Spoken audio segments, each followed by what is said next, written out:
So thank you. It looks like a very large gathering here. And we are about to roll, as always, on time at WIROC 2022. The topic, of course, is the topic that interests everyone the most, thoracolumbar fractures. And for that, we have a crack panel. And can I have the whole panel coming up? Dr. Neeraj, Dr. Priyank, Dr. Akhil, and the chairs, our esteemed chairpersons.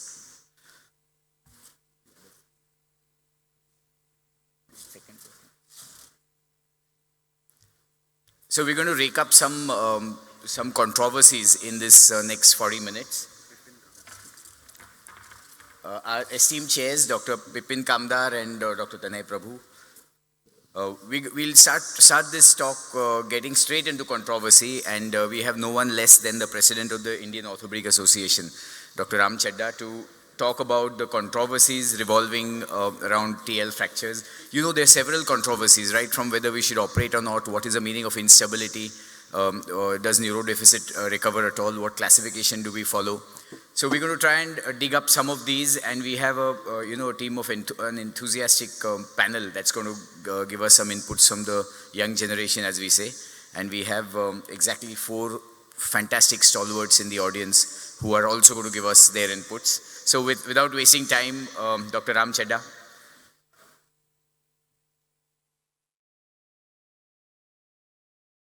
Thank you very much, Abhay. Respected Chairperson, sir, and dear colleagues. Thoracolumbar fractures is probably one aspect of orthopedics and orthopedic spine where all of us feel that we know so much, and yet it's discussed at every meeting where we realize that we know so little. We have experience on one side and evidence on the other, and we walk a very tight rope, which is called expertise, with evidence and experience pulling us apart. So I'm trying to pick on 15 points that I'm going to share with you with one slide each about what is known to us and what we really practice.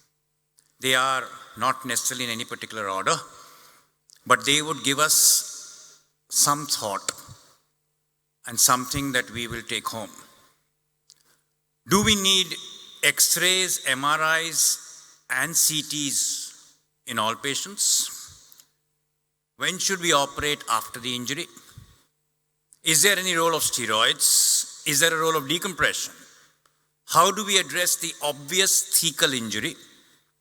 Should the anterior column be reconstructed? Do we do it minimally invasive or open? Do we do short segment or long segment? Does the transverse connector have any role? Do we do just a stabilization metalwork without fusion, or do we add fusion? In the osteoporotic, do we augment the void with cement? Do we use cement to augment screws? Should we also have the stainless steel rectangle or the hook rod assembly with us today? Is bracing necessary after surgery? And do we exit the metal after the fracture supposedly heals? Well, as far as most patients are concerned, and we agree that X-rays and MRI do suffice and give us a large amount of information. However, if you work in a large trauma center where CT is part of the protocol, it would give us additional information to plan the surgery. But an MRI today is critical because it helps us decide about the posterior ligament complex, which helps us take a decision for surgery. When do we need to operate? There are currently no standards regarding the role and timing of decompression in acute spinal cord injury. Animal models, however, suggest that early surgery can be related to a certain extent with early decompression. Stabilization of thoracic spine, and we're not talking of thoracolumbar, but we have to extrapolate what we need from there, within 72 hours is safe and results in decreased respiratory morbidity and length of ICU, which means that you don't actually jump in immediately, though the strength of supporting evidence in current literature is still low. Do steroids have a role? The mainstay of medical management for AS, acute spinal cord injury, is oxygenation and blood pressure support, and see to it that the MAP should not fall below 85. Methyl prednisolone sodium succinate through NASES 1, 2, 3, whatever. Today the efficacy is weak and there is no evidence. In fact, significant complications have been associated with the same. There has been a significant decrease in the number of surgeons using high-dose methyl prednisolone sodium succinate in the treatment of acute spinal cord injury as compared to the previous report of 2006, which means that we are actually shying away from the use. But in the absence of anything else, many of us still allow that to happen in the young with no major comorbidities. Very interesting. Do we decompress all of them? There is no level 1 evidence that direct decompression is superior to indirect. So many people like me who shouted our lungs out and said, I want to go anterior and remove that pressure from there. Maybe guys who did it indirectly from the rear did as good a job in the long term. How do we address the obvious thecal injury? Yes, don't just leave it. Try and get as good a watertight closure using patches, tissue, glue, muscle, fascia, whatever you want, but try and get a closure there. Use drains where it is necessary. Do we reconstruct the anterior column? Mechanically, yes, addressing the anterior stability is mandatory. Because please understand, it's not just a neurological surgery. There is a biomechanical component. The mechanical component needs to be addressed. Minimally invasive or open? Well, the cat is among the pigeons still. MIS works as good as open pedicular stabilization. So interpret it the way you want, where you can do it and do it well, and you have the entire armamentarium and you have a setup, go ahead and do it. Short segment versus long segment. This has been there for a very, very long time. Short segment, one above and one below, may work as well. I'm not saying it does. May work as well as long segment, which is 2 above and 2 below, in lesser injuries.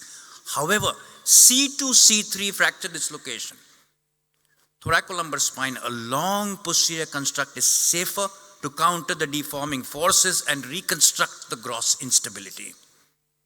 Role of transverse connector. Unless you're still in that era where you just put 4 screws, 2 above and 2 below, well, that's where a transverse connector still has a role to prevent the parallelogram effect. Otherwise, truthfully, the role of well-placed 6, 8, 12 screws does not necessitate the need of a transverse connector anymore. Stabilization versus fusion. In injuries without a significant bone loss or comminution or a significant PLC, surgery is done early mainly for rehabilitation. A posterior metal exit can be considered within a year to 2 years post-surgery, even with an MISS. Moving to the last 5 points for the elderly, as we all live longer. Cement augmentation can be considered. It should ideally be supplemented with a short or long construct. Just the standalone posterior cement augmentation does not seem to have as good long-term in sort of prognosis. Screws, yes, use good fenestrated screws or augment them the way you can in your hands because they do help, but use slow setting, low exothermic cement. Should we have the stainless steel rectangle, called popularly in our country as heart shield?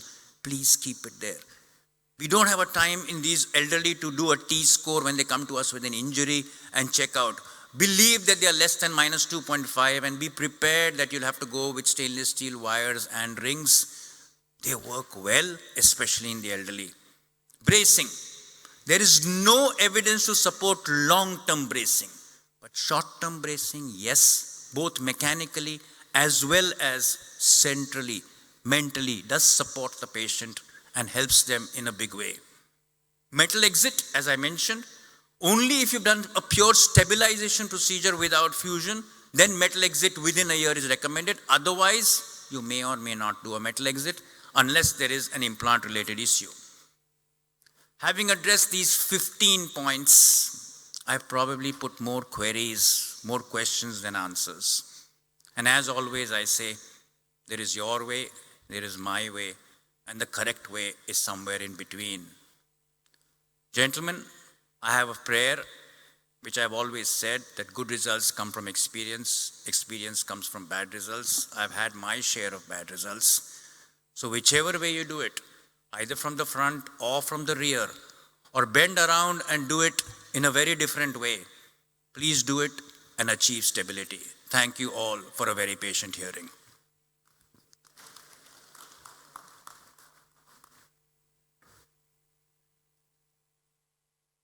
So Ram really brought out all the controversies that are plaguing us in this whole subject. I'm going straight into this very interesting case. A 48-year-old lady who came with a burst fracture at T6 had all the indications for an emergency surgery in the middle of the night, as you can imagine. It's a type C fracture with translation, etc. She had total sensory motor loss, clinical instability, and everything else. But we observed her, gave her methylpred for whatever it was worth, and she showed dramatic neurological recovery while we waited. And this is a functional result at the end of 4 years without even touching her. Here's another one, again a burst fracture in the thoracolumbar region, which is considered the most, most unstable region, if you may. With the entire, the McCormick classification would throw this in urgent, reconstruction, grossly unstable. Within a span of 12 months, this lady is up and running without any operation. So the question is, how much can you push the limits of non-surgical treatment in thoracolumbar fractures? Is the decision that we make about surgery or non-surgical treatment, is it based on rationale or is it based on emotion? Neurology and instability are not absolute indications for surgery in thoracolumbar fracture, and we have very little evidence in literature to actually push us to operating for both these indications. Now, what are the commonly quoted reasons for surgical intervention? These are the obvious 5. To stabilize, to prevent neurological deterioration in a case that's presented with neurology, to get canal clearance, to prevent future kyphosis, and of course to get early relief of pain. But what is the evidence behind this? And our own Dr. Raj Sekharan has a fantastic article in about a decade ago in the European Spine Journal, where he says that the available RCTs prove that the results of conservative treatment for burst fractures are equal to that of surgery, and also with lesser complications. That's a very bold statement coming from a top statesman in spine surgery. And hence surgical wisdom is avoiding doing more when less is sufficient. Let's take each issue at a time. The issue of stability. You remember that in a fracture, stability or instability is a time-bound concept, which means that unlike tumors or unlike other diseases where the bone is on a one-way street, a fractured bone is about to heal. It's just about the time that it is going to take to heal. And this has been proven in meta-analysis that, any kind of instability will eventually heal given the right time and the right disruption. In fact, even the PLC injuries, which are now, an important indication for surgery, there are a few issues with the PLC injury. The number one is that diagnosing a PLC injury is controversial because there's a very high miss rate and false positive rate on MRI scans. And then there is very low evidence in meta-analysis of literature that PLC injury actually leads to long-term instability. So surgery in a pure A3 fracture is the one which is a superior end plate burst with a PLC injury. The only reason why you would operate is if you needed early mobilization and if there was a dodgy or borderline neurology which is coming in and out, you may want to operate and stabilize. What about neurology? So the key question, and that's the question that all postgraduates ask themselves, that is the cord insult what you see on the MRI scan, or is it what happened at the time of the accident, which is really irreversible? And you have all these kind of cases, the cases on the left, case 1 and case 2, significant conus compression with no neurology. And the case on the right with a similar conus compression with complete neurology. So clearly what you see on the MRI is not what really happened to the cord, and it's the time of the accident, or the insult that the cord suffered is what you're attempting to treat by surgery, which is really, a confounding factor. So is there evidence to suggest that surgery has better outcomes for neurological recovery? Clearly not. And Bob Dixon, once again, one of the senior statesmen in spine surgery at the turn of the century, made this very bold statement from his review of literature and meta-analysis in the JBJS, that surgical treatment for burst fracture and the belief that neurological improvement can be achieved is not justified, and this information should not be withheld from the patient. And that's a very, very bold and aggressive statement.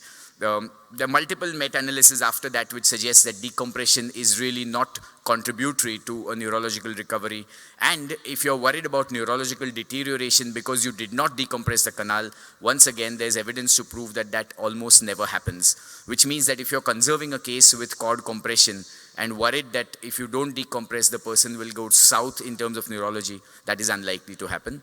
And this very strong study, again in the Global Spine Global Spine Journal, which was a 20-year analysis of, it was a systematic review, which is like a grade 2 evidence, class 2 evidence, suggests that there is very high level of evidence to support that neurologically intact patients have the best or equal functional and overall outcomes with lesser complications compared to surgical patients. So again, these are very, very strong papers that favor us in favor of non-surgical treatment for thoracolumbar fractures.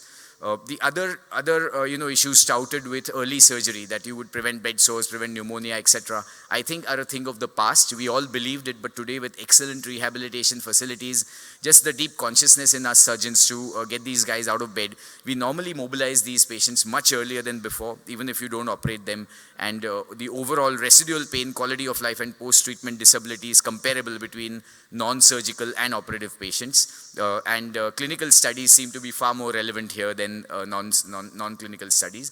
The issue of long-term kyphosis, once again being touted as a reason to do surgery.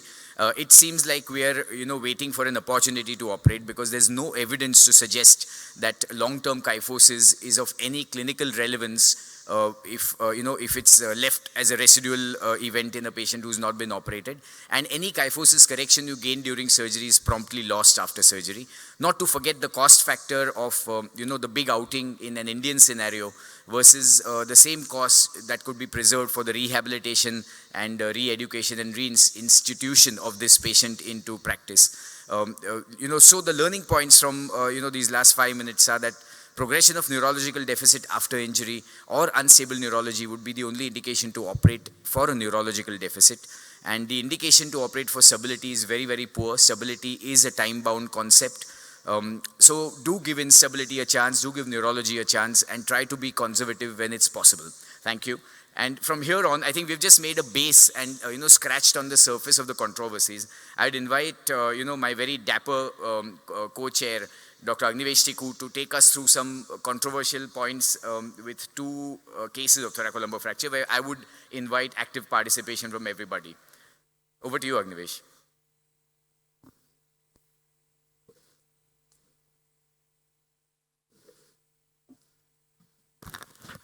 Thank you very much, Chairpersons. Thank you, organizers. So we'll start with this case of a 25-year-old male who had a fall from significant height, was repairing an electrical cable when he fell from the crane. And this is the X-ray of the patient. So Dr. Akhil, can I get straight into Q&A? When a case like this is sent to you at 12 midnight from your registrar and the casualty, this X-ray is sent, what are your immediate instructions to the registrar? Yeah, so with this kind of X-ray, the first question would be to know what is the neurology. So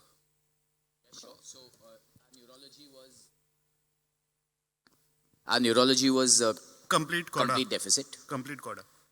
Complete CODA. And I would also like to know what are the associated injuries, because fall from 20 feet. Okay, so that's wonderful. No associated injuries and complete para. Dr. Priyank, any, why do you want to know the neurology here? Does it make a difference?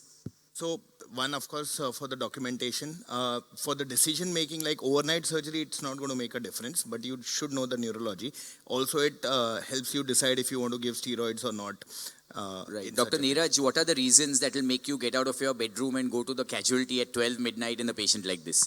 First of all, I will, apart from neurology, I would also like to include, I'll ask my resident to check the perineal sensations and voluntary LN contraction. Because to check whether it's a complete injury or incomplete injury. And secondly, I'll ask the patient to get the MRI done to screen, because it's a fall from height. Is there any associated other injuries also in this in the cervical spine or dorsal spine? We'd like to have a screening MRI, immediate screening MRI of this patient. Dr. Ram, in the realistic scenario, very often MRI is not available at 12 midnight. So how would you proceed then? This gentleman, I understand, is static complete neurology clinically, which means that this patient first needs counseling. If he is in a position to be counseled or the family needs to be counseled, that this is probably something which would need nursing care related intervention as a plan. This need not necessarily be surgical decompression with the hope or aim of a neurological recovery. So that's critical even if it's midnight.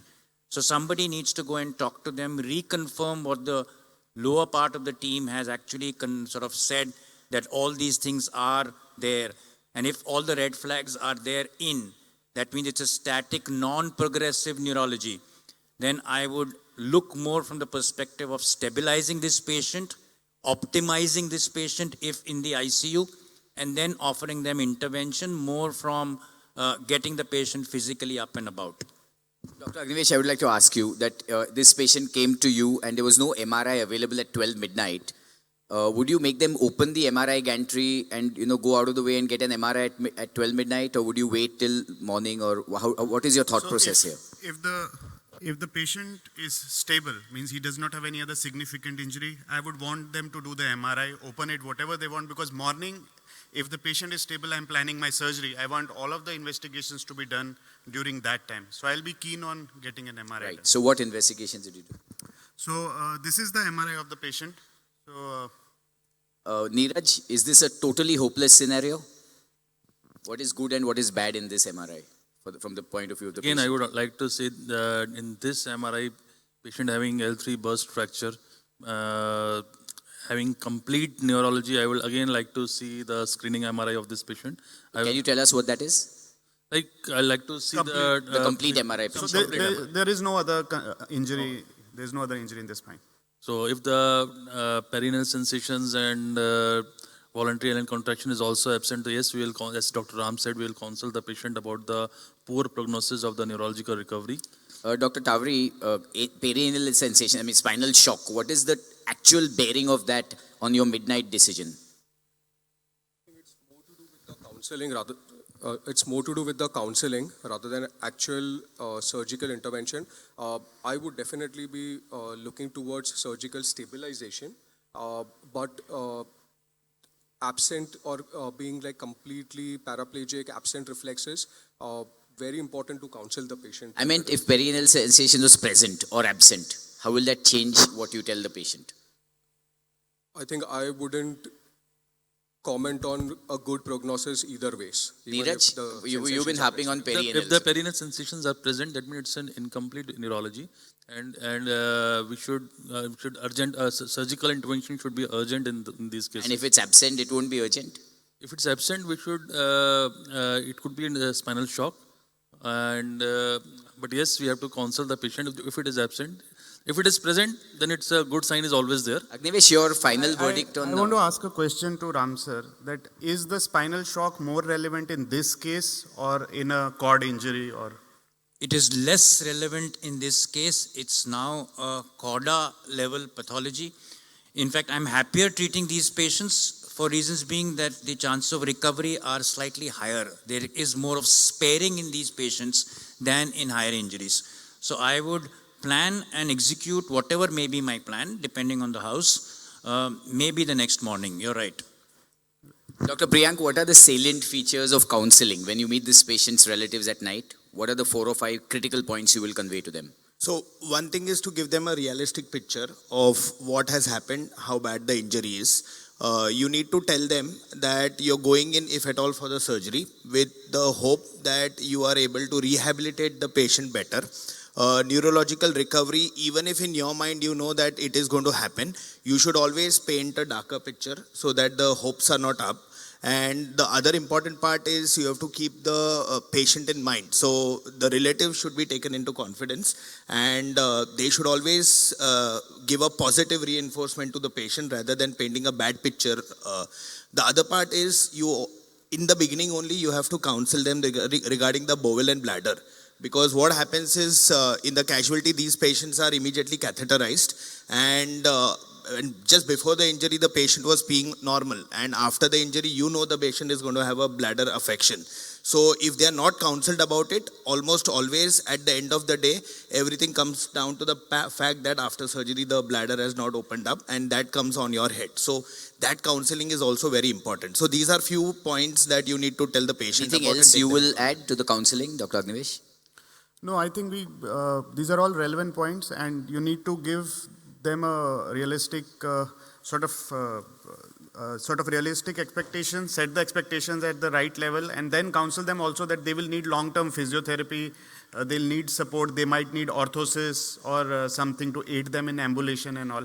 So I think these are the things which I would want to add to what Priyank said. An important point that you have to add in a young patient is about the post-op sexual dysfunction of this patient. It should be discussed with the patient and the significant other partner, because it is something that has to be documented and actually mentioned there.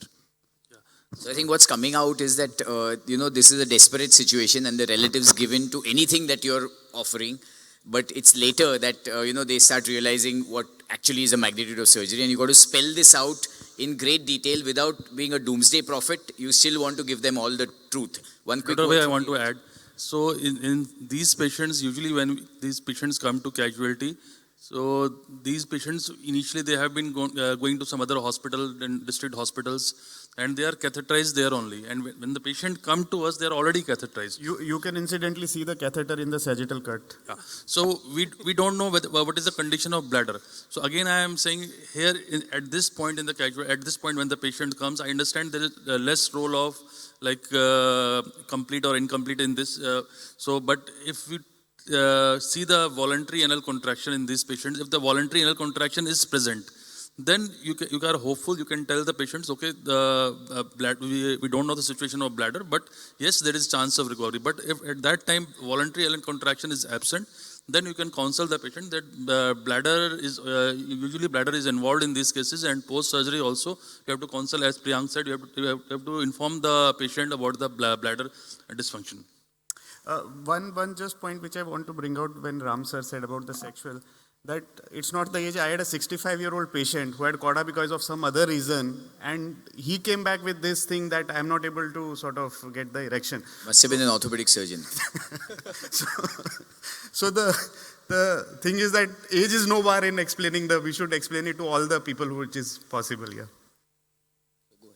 So I'll go to the CT. So this is the CT which shows a clear-cut big retropulse fragment lying in the canal, and there's a split in the sort of lamina. So there is also, if you see, there's a coronal splitting of the. So how would you classify this, Dr. Tawari, this kind of a fracture? Can we go back to just keep flipping between the CT images? So multiple classifications are. What would you use, and what's the So influence? I usually go for the TLIC. That is what I use. So based on the injury pattern, it's a burst. Based on the neurology, it is complete, correct? So it is around 2. And then based on the PLC, I would want to probably see more of the sagittal hemorrhage. If you see but seems to be actual the image, lamina is gone, and the posterior, there's a lamina fracture there. So it's a 3-column fracture regardless, isn't it? Any doubts about a 3-column injury here? No, we agree with him. So it's a completely unstable injury with a burst, front and back gone. Does anyone want to give instability a chance here? Almost no one, right? Agnivesh, would you have thought of non-surgical treatment here? No, not in this case. Does anyone in the house feel, Dr. Mamtura or someone who feels that this will still do okay without stabilization?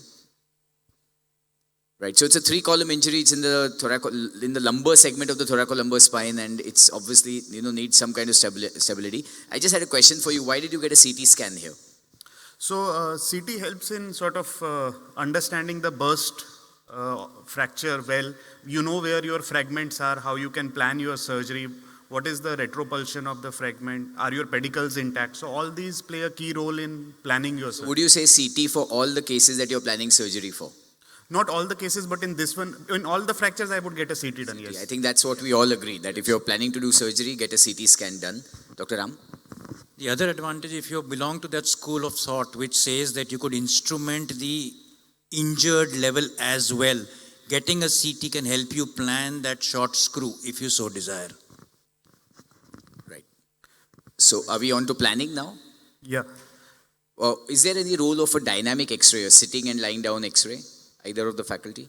Oh. And I know at ISIC you all do some dynamic MRI scans. But not in these cases, sir. So which ones would you do a dynamic MRI scan in? Usually in the osteoporotic cases. Where you do an extension, can you quickly tell us what you do? So in dynamic MRI, we'll just like for the flexion MRI, we'll put a pillow in the upper, just below the upper dorsal spine, and put the patient in gantry so that we get the flexion view. And for extension, we put the pillow inside below the buttocks. Right. So that's just for the audience information that dynamic sort of MRIs can be done by putting paddings underneath to extend or flex the spine in the MRI gantry itself. So now looking at this, should we get on to planning? Yeah. So who amongst you all three is game for a formal anterior plus posterior surgery here? Okay. Who amongst, yes, formal anterior plus posterior. Who amongst you is game for a pure posterior stabilization here? So it's neither of these. So what is your choice? I would definitely go from posterior, but apart from stabilization, also decompression. Right. So posterior stabilization, posterior decompression, and fusion for this. Long or short segment? I'll probably go for long segment for this. So that's 2 plus 2 or 3 plus 3? No, it will be 2 plus 2. I think 2 plus 2 should be. Would you fuse 2 plus 2 or fuse short and instrument long? Correct. So see, if I'm going for a fusion in this, I don't think I'll be going for, I'll probably fuse the complete thing. The complete. Do you think the anterior column will hold on with this posterior tension band fixation? Yes. It's a young, healthy guy in the lumbar spine. Priyank, you're nodding your head. Do you think otherwise? I would just, in addition to an anterior reconstruction with a cage. Why? Because one, it's an unstable burst. There's a significant amount of bone which has encroached in the canal. I know when I'll decompress it, I'm going to end up removing a lot of bone. Young patient, if we do an additional anterior reconstruction, the fixation is robust. The patient has a complete neurology. So I'm assuming like the paraspinal muscles are not going to be working for a long time. So rehabilitation is going to put a lot of stress on the implant. So you would want to do a 360 degree for Neeraj. What's your verdict? I'll go all posterior. I'll go 2 up, 2 down. And then once we put the rod in the concave rod in the lordosis, some of the fragments will go for remodeling. Some fragment will go inside. So canal clearance will be there. And then looking at the CT, we can remove one side pedicle also. Remove and just clear the canal. And I'll put one screw in the fractured fragment also. So I think that Ram sir, you need to give the verdict. The questions raised here are: would you do a formal decompression? Number 1. Would you do a 1 plus 1 fixation or a 2 plus 2 fixation? Number 2. Number 3, would you reconstruct the anterior column? Number 4, would you fuse long or fuse short with the expectation of raw implant exit a little later? This is a 21-year-old guy who was climbing a pole and may not be able to do it for the rest of his life. He's not going to be starting a startup sitting from home. So he needs his spine to be solid as possible, even if he's immobile lower down. So I'm going to do most of my metal work limited to 2, 3, 4. I'm going to try and spare my 4-5 disc and my 5S1 disc for whatever it is worth if I can give a solid job at 2, 3, 4. Now how he does it, you do it, and you do it is a matter of choice. The way I would do it is I am putting my metal from the rear into 2 and 4, leaving my option of using the 3 if necessary. If necessary, I might use the right-sided 3 pedicle and leave the left-sided 3 pedicle out, because I'm going to then go in from the front. I am going from the front, and I'm putting a large, if he can afford it, a cage with the autograph from there, or his own iliac crest if he's non-affording, whatever it may be worth. But ideally, a cage is not too expensive today. But I'm reconstructing everything, and I'm limiting my reconstruction to getting lordosis, to correcting the AP and the lateral view, and limiting it to 2, 3, 4. Single stage, yes, I am doing a decompression as safely as I can from the rear if necessary, whatever is open. It's early we are going in. I may also have to address thecal injury, if any, from the rear. I'll do that as well. I'll do a major decompression from the front, because at early stage I can get that retropulse fragment out from the front. And I'll be happy using it. And I want to restore the lordosis and give him a solid fusion from 2 to 4. as far as possible. Again, as I said, some people may not be as aggressive anteriorly, but I have been doing it and I'm happy. And I do it same stage, flip them over, do the back and the front. I don't stage it.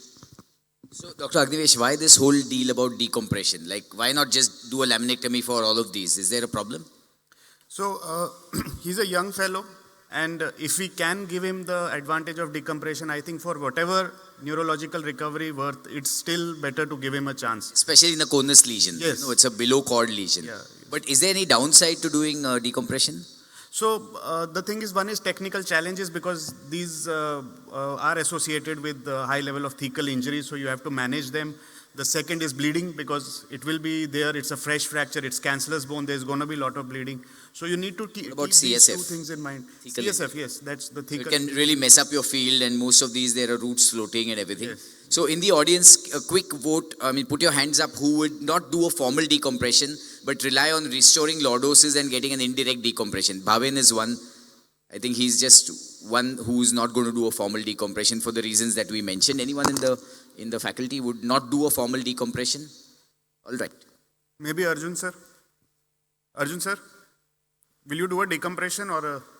I would do a formal decompression, but you know the lamina fracture is an indication sometimes that there could be an associated dural injury. There was a dural injury in this case, which we repaired intraoperatively, and then we proceeded with the surgery.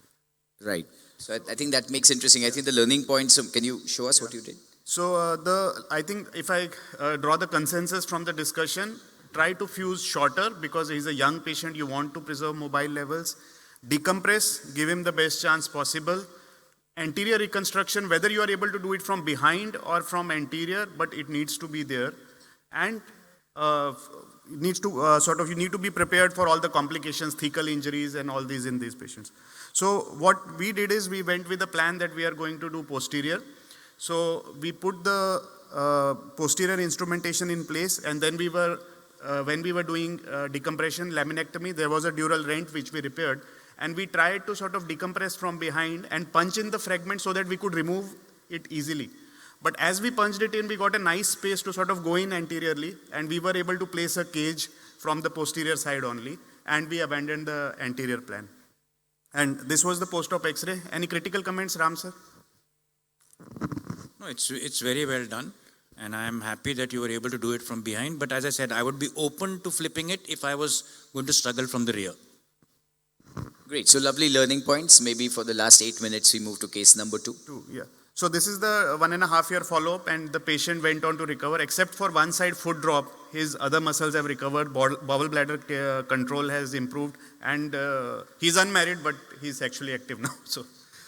So I think conus injuries, there's always a light at the end of the tunnel, as we know from the experience of one of our very, very eminent orthopedic surgeons who's running around, by the way. And you would not imagine the kind of recovery that he's got, by all the efforts that he's put in. So second case, another young person, fall from height, 40-year-old male. X-rays are not very clear. My apologies. So I go to the MRI, and he has an associated distal and radius fracture and also a in-place sacral fracture. Neurology? Neurology, he's Asia C. So partial neurology. Partial neurology, yeah. Right. Does that affect your decision making, Dr. Patel? Yes.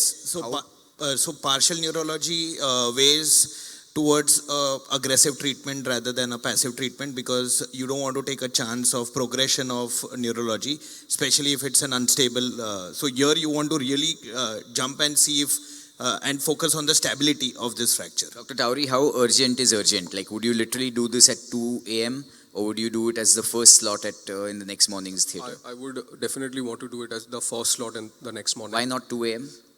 I think, so generally it's not that we have to open up in the middle of the night. If we stabilize it, maintain good hemodynamics and plan it properly, usually the results are better. Dr. Neeraj, if you were this patient, so you had a fall and God forbid, and you were like Asia C, and you landed up in casualty at 11 in the night, would you arm twist your surgeon to get it done in the next 3-4 hours as soon as anesthesia permits? Yes, as early as possible. In such cases, if it's an incomplete injury. Like middle of the night? Agnivesh? Middle of the night, no, next day, first morning is okay. Yourself, yeah? I would still know. I would do to every patient whatever I would do to myself also. Agnivesh, where is the compression? So that's what, there's no compression, there's no static compression, but he has a neurology, sir. But if he has a neurology and we don't have a compression, what are we going to do? So it's the instability which has caused the neurology, and to some extent the fragments have sprung back. But it's the real life scenario, sir. This is the patient, and it's not linked to that sacral fracture what he has, because that is. That's a very important point, and we mulled over this, that the injury happened at the time of the injury, the cord injury happened. So right now, by doing a surgery, are you going to provide any benefit to this patient? I'd invite your comments, Akhil. So, I mean, it's the other way around. Suppose the patient doesn't recover. Then going forward, if the MRI shows similar picture, then probably it's like we should have done something in the beginning. So from a safety angle, your own safety angle, you would want to do surgery here? I think so, yes. Neeraj? Sir. Would you want to do surgery here to save your own skin? Or do you truly believe that by doing surgery, you're going to do a benefit or a favor to the patient's neurology? So it both ways, but I will go for surgery in this case. So because some kyphosis is there is some cord compression is there, slight cord compression is there. थोड़ा stretched indication लग रहा है. Priyank? So, young patient, there's a 3-column injury. It's at the thoracolumbar junction. The patient has a neurology, which means that there has been an instability insult to the cord. Here, by stabilizing the spine, you are in a better position, because then everything, like one is the chance of deterioration of neurology because of your rehabilitation or mobilization, that goes away. But you saw the literature does not show that at all. That does not. So let's see, the young guns have drawn their knives. Ram sir, you're giving a very pensive look of a grey-haired, elderly, senior spine surgeon. Can I have your comments on this? I am very clear. I want to be convinced why I am doing the surgery. As a surgeon, I can only change the anatomy and hope that the physiology changes. What anatomy am I changing? I am doing this surgery for an incomplete deficit. Show me the cause of the incomplete deficit. I'll correct it. I am not yet seeing the cause of the incomplete deficit. So the cause is that conus contusion what he has. Can we do anything to the contusion, Agni? No, but does it mean that it was unstable at the point of impact? Do we operate whiplash injuries? Cervical whiplash we don't operate, unless there is a residual compression. So is the aim of the surgery stability here or the decompression? So I agree that it does not need to be decompressed. Yeah. I think we must respect this very pertinent point, because there's no literature evidence to support that if you don't stabilize, the neurology will deteriorate. There's no, with today's rehab methods, without stabilizing, you can really rehabilitate the patient quite early. So the era of bed sores and DVT and all has gone away. And yet, can I take a vote from the audience? How many of you would post this patient with partial neurology and an unstable burst fracture for early surgery? Please raise your hands. It's a very, very low number. Are you serious, Dr. Ladd? Of course, you're Mr. AO. So Agnivesh, what did you do? So what our assessment was that he has a pincer type of injury. If we see the CT scan, I can't magnify it, I'm sorry, but he had this fragment which was going anteriorly and also a small posterior superior corner fracture. And the patient was young, very keen on mobilization, and he was undergoing a wrist surgery also. So what we did is, we did a minimal invasive percutaneous stabilization of this patient, and we could mobilize him within 3 weeks. Because of the sacral fracture, he was resting for no decompression? No decompression, just the stabilization. So the surgery was done to restore stability? Yes. Is that warranted, Akhil? I would have definitely done something very similar, except for the cementing part. No decompression? No. Why not cementing? I don't think it's osteoporotic. I don't think it's required. So yeah, I agree with you, but if you see the CT scan, you can see those voids inside the vertebral. We were a bit sort of concerned about those. That's why when we put the rod, there was a sort of cantilever which opened up that space. So we did not want to leave it unattended. So Dr. Priyank, would you have decompressed this physically? No? Neeraj? So all of you believe that this guy needed surgery purely to restabilize his back, even though he's going to be lying in bed with a sacral fracture and a radius fracture. He's not going to be walking on a walker with that radius fracture. And with the sacrum, he's, I guess, barely not even sitting, right? So by the time the sacrum took to heal... No, in 3 weeks, it was just a hairline fracture through Dennis zone 2, no injuries. So we made him sort of sit in 3 weeks. In 3 weeks. Ram sir, do you think this would have auto-stabilized in 3 weeks, good enough for him to sit up if you had not put these rods and cement inside? You have stabilized his spine, you've done nothing to his sacrum. So his sacrum, whether you stabilize the spine or did not stabilize the spine, is not a part of your discussion right now. Your patient in 3 weeks sat up. I believe I could have achieved the same with proper bracing. That's it. So again, that brings a very important discussion point that we sometimes miss the big picture and just, focus on there's a fracture, there's neurology, I want to operate. But sometimes you have to zoom out and see the big picture. In this specific case, especially, with the sacrum fracture, maybe we didn't achieve a lot because I would have also sat this patient up. Not that I would not have operated, I would have definitely operated, but I believe that I would have sat this patient up in 3 weeks regardless.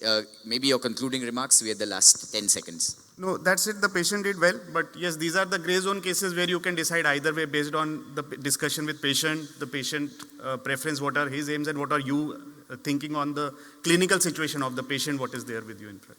Right, so I think with that we should draw close to this fantastic session on time. We learned a lot. We learned that there's a lot beyond what the orthopedic eye sees. And you have to look at the big picture. You have to look at stability as a time-bound concept. Everything that's unstable in a fracture will become stable. Neurology, that is, that is grade, type C Asia may, want you to go in early, but, at both ends of the spectrum, there's no great advantage in doing surgery. In fact, people who come with a complete paraplegia have a less than 2% chance of recovery, no matter what you do, wherever on earth. And you got to make sure that rehabilitation is where you put your money in, and we got to kind of move towards that as the next thing for this, this decade for us. So I thank our fantastic faculty for taking, such keen interest. A lovely audience which swelled up from 4 to 20 by the end of the session. Ram sir for all the words of wisdom and grounding us back, and of course our chair Dr. Kamdar and Dr. Prabhoo for chairing this session so elegantly. Agnivesh, thank you so much for doing all the hard work, and I hand over proceedings to the Master of Ceremonies, Dr. Arjun. Thank you again.